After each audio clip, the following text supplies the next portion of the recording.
Hello, everyone, and welcome to this awesome interview with Ben Spieldenner. And Ben, thank you so much for taking the time to join us this afternoon.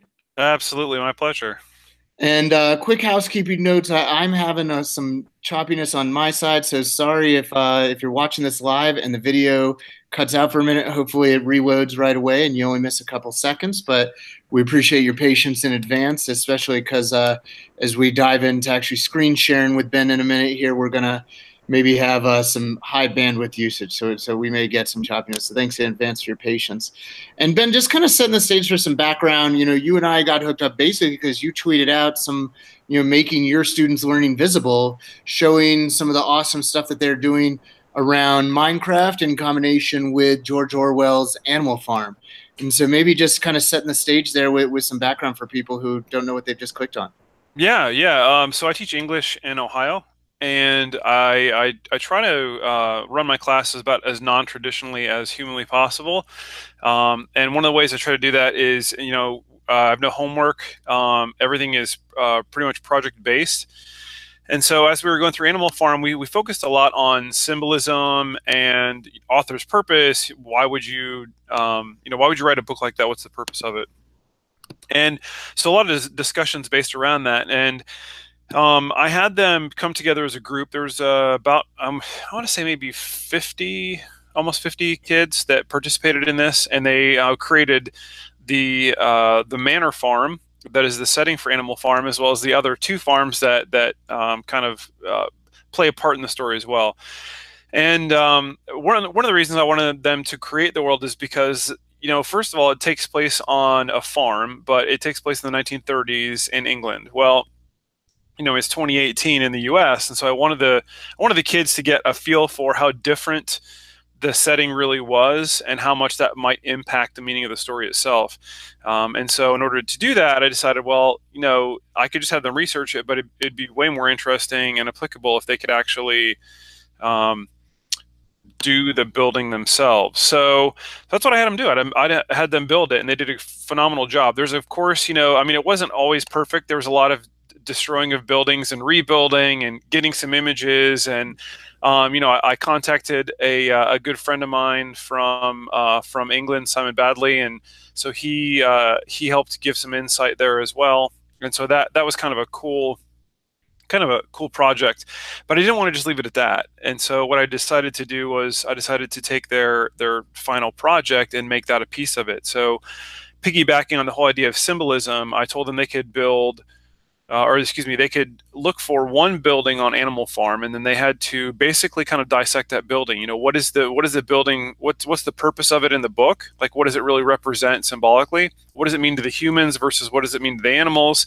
And then after they answered those questions, then they actually had to get screenshots in game of how their building, how they could kind of like rebuild the building to represent the answers to their questions. So, for example, if they said like a building involved or represented, consumerism, then I suggested, well, you can rebuild that building, but maybe use gold bars instead.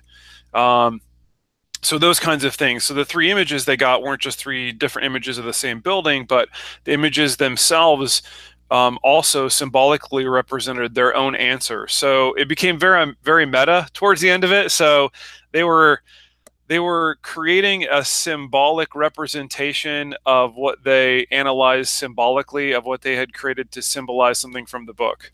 If I that love makes that so sense. much. I love it, and I really love the piece where at the very beginning that through this summative assessment, there's opportunities for students to actually continue the learning process through that sort of empathy piece you talked about.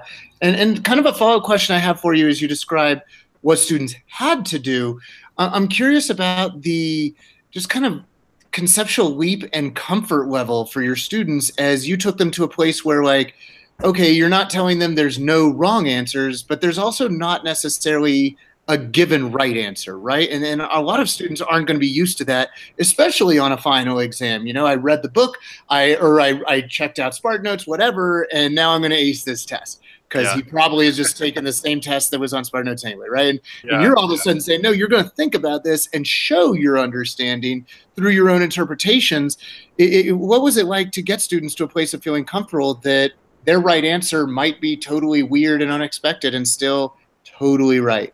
Yeah, well, actually, I kind of set that up from the beginning of the semester. So one of the rules I kind of had made for myself over the past 2 years has been, when it comes to looking at literature, not to ask questions that the answers can be Googled. That was kind of the idea, and that's sometimes easier said than done. And there were other texts that we had read before this that when I'd ask them questions about the text, or their final project was due, the final project was based more around the discussions that kind of came out of that book than the direction I wanted it to take. So I kind of let the discussions over the course of those books lead where we went with the book itself, and then I could pull in some of those elements, that I wanted to make sure that they understood as well, but I tried to do it in such a way so that they were leading the conversation. So there was a lot of student voice. I just felt like that was way more important when it came to looking at these kinds of texts, especially texts that appear on the surface level to be a little less relevant. But when you dive down in, the students were able to see, just how relevant, especially a book like Animal Farm is in today's age. So I think setting that culture for the classroom in which they understood that they're going to be asked to really understand the text on a different level, more than just content. They really had to understand it conceptually. So I think I, that helps at the stage. Yeah, I think that like, we hear about that, right, in our teacher prep programs, background knowledge and setting the stage. Yeah, And then we find out, 3 days into, the project that we have not done that. It sounds like you've done yeah, a really good job doing that. I know I'd asked you in advance. I know you have a few things that you're willing to screen share with us yeah, to sure. kind of help teachers, because one of the things I think is really great about what you're doing is not just that it's cool, that you're creating this opportunity for authentic assessment of student learning, but also that you're being totally vulnerable in public about it, and that you're willing to share, so that somebody else who says that's really cool and I don't currently know how to do that for my students, so I don't Yeah, even know where to get started. what yeah, what what are some of the pieces that you did use for that kind of scaffolding and setting the stage for your students that you can maybe screen share with us, and yeah. eventually I think we also want to kind of jump into the Minecraft world itself and just see what students created. Yeah, yeah. So, one of the things that I want to give me a second to pull this up, but one of the things that I did was I tried to create items that I knew students would be able to have access to, like, repeatedly. So that way it wasn't just me stating, "Oh, you remember to do these 3 questions," but I wanted them to actually have something that they could reference. And one of the things that I'll be honest, one of the things that I failed to do that I normally do is I normally provide a rubric for projects like, that are like this. So that way students kind of know what to expect. They know pretty much the quality of what it is they're going to hand in before they do it. And I didn't create a rubric for this. And part of the reason I didn't create a rubric for this particular project is because the project itself was so open-ended that it made it a little more difficult to create a kind of rubric. Actually, I mean, that's all I can really. That's pretty much the only way to put it. And so what I did was I created more of like a reference sheet, I guess, that referenced the 3 questions that I wanted them to be able to answer, um, and tried to do it in a way that was, um, And Ben, as you're describing the yeah, this checklist, do you mind sharing that with us so we can? yeah. That's what I'm trying to bring up right now. Awesome. Yeah, it's just a little slow. um, yeah, so let me screen share this here. Okay. Sorry, I'm gonna screen share here with you. All right. So here's the rubric basically. So can you see this okay? Yes, looks Okay, great. perfect. Okay. So one of the things I think that may be superficial, but I do think it's kind of important, is being able to create items that not only are clear, but also I think designed interestingly. You know what I mean? Like that aren't just aren't isn't just text on a page. You know what I mean? So I wanted them to understand that not only how they answer was important, but also the design of their answer. And so, question one says, what might the building symbolize and why? Question two was, why was the building important to the animals? Three, what did the building represent to the humans? So the students had to pick one building, of course, that they had to then deconstruct, basically. They did deconstruct it literally and figuratively. And I wanted them to do it in such a way so that not only was their text, their written answer clear, but their build was clear. And so I wanted to make sure that um, the reference page that they had was also designed in such a way so that that way it was clear to them as well, if that makes sense. So it's very simple. Like, there's not a lot to it. I never even put on here how they were going to be graded. I said, I just want to make sure that you explain these elements about your building, but I also want to be able to see what you mean by the building. So not only what might the building symbolize in terms of, textually, their text answer might be a paragraph, but I want to see a picture beside that that shows me. So if you said, once again, if you're building, if you claimed it symbolizes consumerism, then what did you do to that building to actually illustrate that? I don't want just a picture of the building. I want to see something, whether it's rebuilding it with gold bricks or just dropping gold bricks in front of the building, something to symbolize your own textual answer. And so they all had access to this, and we used a Google Classroom. They all had access to this. And I told them they had to create a Google Doc or a Google Slide. And then they could do this one of two ways. They could either answer the questions textually first and then come up with the new builds to their building and the screenshots, or they could do the build first if that would help them better put their understanding into some kind of a form that then they could put into text. So it was either way, whichever way they wanted to attack it. I kind of let them attack it that way, if that makes sense.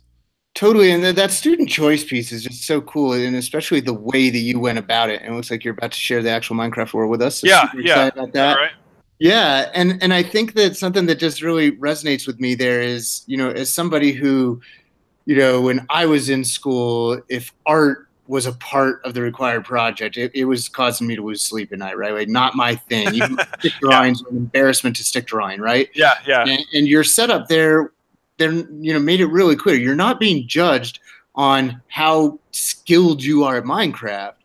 That what you really care about, it from what I read there, is their thought process in how they created this representation, that the quality, if you will, of the representation is not what they're being graded on, just that there's a representation there, and that they're able to think about it and talk about it in a nuanced way. Correct. Yeah, you're 100% right. I'm the same way. I'm not a great artist. And I knew that we had students that had varying abilities in terms of Minecraft, and so I didn't want that to be a stumbling block for them. I wanted it to make the learning easier, not more difficult. Yeah, and so you're 100% right. So that's why I decided to do this at the end with the build that had already taken place, because then students could just manipulate what I felt was a pretty solid build instead of having to come up with it all themselves. Yeah. So for somebody who's like, I'm really excited about Minecraft just because I've heard about it, but I don't know what's on Ben's screen right now. Kind of start out from there. Yeah. So what you're looking at right now, Minecraft, of course, is first person, and so you get your avatar's perspective. So that little block in the bottom right hand corner is actually my hand, if that makes sense. So it'll move. And then what you see on the screen there, this is actually a map of the layout of our animal farm, and so you can kind of see, it's you got some larger buildings there. There's got some fields. There's a few other farms on the side, and we're going to concentrate. This whole project concentrated really on the main area, which is Manor Farm at the beginning of the book. It becomes Animal Farm, and then it goes back, of course, to Manor Farm. And so that's where this whole summative assessment took place, was on this farm. So this is just a map, basically, just so you get a picture of how large this whole thing really is. And really, this is the student's idea. The map was, I would not have put a map in here, but I thought it was a really great idea that they did. And this is one other reason why it's great to have students lead projects, is because you can, I could think that have come up with all the possible scenarios that could have made this the best, world possible. But something as simple as just creating a very large map so people knew what was available, I would have never thought of that. And so this is just a map pretty much of the layout here. And so this is looking at Animal Farm. Of course, you can kind of look around a little bit. And I'm in creative mode, so I can actually fly here. So there's a farm across the street there. There's another farm down the way, and this is basically overlooking most of the farm here. So not a huge farm, but fairly large, yeah. Um,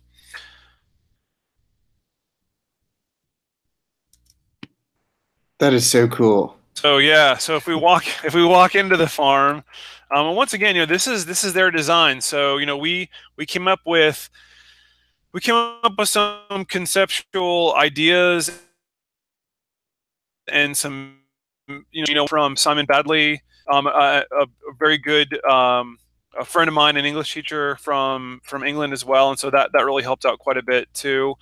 Trying to get them to see the difference in builds there. But this is the farmhouse.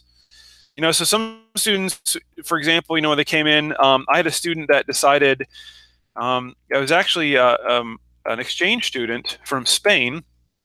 And so what she did is she closed up both these doors, and then she dropped in a bunch of pigs. So this is especially like the living room here, and she just spawned in a bunch of pigs. And so there were a bunch of pigs that were running around, and so she got screenshots of pigs. And then there's a cool little feature where if you put little seeds in your hand, the pigs will actually come to you. And so she had one of her friends jump in the world, and so one of her friends got kind of nuzzled in this corner over here, and all the pigs were huddled around. And so she claimed that she thought the farmhouse represented power. And so this whole idea of the animals overpowering the humans, that's kind of what the image looked like itself. And I thought that's pretty creative. And so that was just one, just kind of one example. Somebody, if we go through here, this is this kind of like a dining room area here that they had come up with. This is the kitchen. I would love to have a kitchen that is this massive, but once again, their build. So they came up with a kitchen, and in the kitchen, of course, this is the idea of where the animals are slaughtered. This is where they're, cooked and those kinds of things. And so, some people had the notion of instead of the house representing power, it represented violence. Those kinds of things. And so, they had, some of them had like the ovens that were actually cooking. And so they just got a close-up image of the ovens on fire, those kinds of things. Actually had some students that actually blew up one of the buildings, and they got a screenshot of the building while it was blowing up. That was kind of cool. And so if we head out here, this is a large barn. We've got a chicken coop. So, some students, a student that actually picked up as their building, how it represented the destruction of, I think, what did they say? I think it just represented destruction, and the idea that, I'm trying to destroy, truth, or trying to destroy lies, or those kinds of things. So that was kind of interesting. They dropped a bunch of material in there, and they got screenshots of it burning. Of course, screenshots of the inside of the barn here, which I'll show you. And then, of course, so it was more than just the photos of the buildings themselves, but it's how they manipulated the buildings. And so here we have this. I think, if I recall, one student, they'd placed, can't remember what they had placed in here. They had talked about the idea of a safety and security. That's right. And so they had taken, they actually took down all the stone, and instead they put up like an iron fence. So they made it look like almost like a prison. And so that was how they got a screenshot of that. And then they talked about, in their answer, they talked about how it represented a prison for the animals. And so in one sense it was safety and security, but in another sense it was prison, because yes, they were safe from the outside world, but then it was also their prison. And it was just, like I said, it became very, very meta, so it was a symbolic representation of what they thought the building itself symbolically represented in the text. So, and I was afraid that was going to be really hard to convey to students, but they really seemed to pick up on it very quickly. I think had we not used Minecraft, it would have been a very difficult concept to try to convey to high school students. I love that. Just kind of, as you were saying, the meta-ness of it. Here's these simple pixels, and that kind of made this concept simple and accessible to students. A quick question that is, and pardon me if this is Yeah. just way novice a question, but one of the things that I get really excited about, as we think about OER and open educational resources, can you talk about the concept of modding and how, because you and your students have now done this work, that there's the potential for other teachers who might be interested in doing this with Animal Farm are in luck? Um, yeah. Or am I um, misunderstanding how modding so, works? no, so we actually didn't do a mod here. It was just we just used the straight Minecraft Education Edition, and then I mean, there was not like a mod pack or an add-on pack or behavior pack or any of those things that was added to it. We had talked about it as a class, the possibility of looking into something like that. But the skill level it takes was kind of way above where my students were, and the time it would have taken to be able to do those kinds of things. So we used regular Minecraft Education Edition, and then the only modification they would have done is to change what the buildings had looked like. Just any modifications to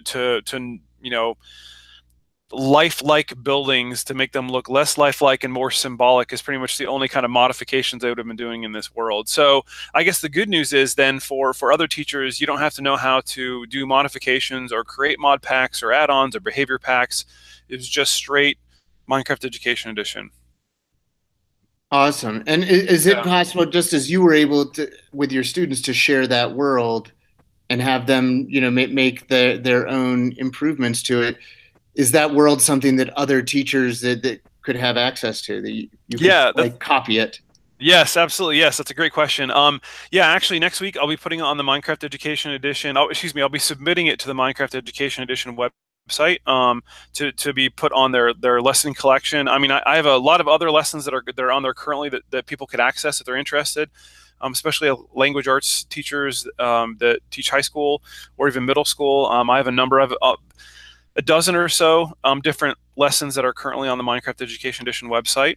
If they just search for my name, look for my profile, and all of those are on there. But this will be one that I add next week.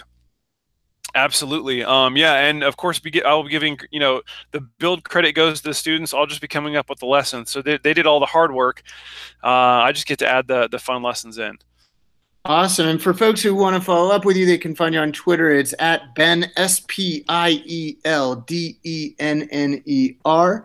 at Ben Spieldenner. And then you have a webpage, and I think this is your new project that you've done with the gentleman from England who you mentioned is helping you out, Yeah, crosspond.net, where that's folks correct. can learn all about your intercontinental collaboration. That's correct. Yes, this is brand. It can't be any more brand new. That's right. Yep. So we decided it was time. Yeah, him and I have been working together for quite some time now, and we discovered that two heads are better than one. And we both kind of approach education in very much the same way, see our students very much the same way, and we're very excited about being able to provide some, hopefully some really fun educational experiences for kids that also help empower their voice and empower teachers to make learning more experiential.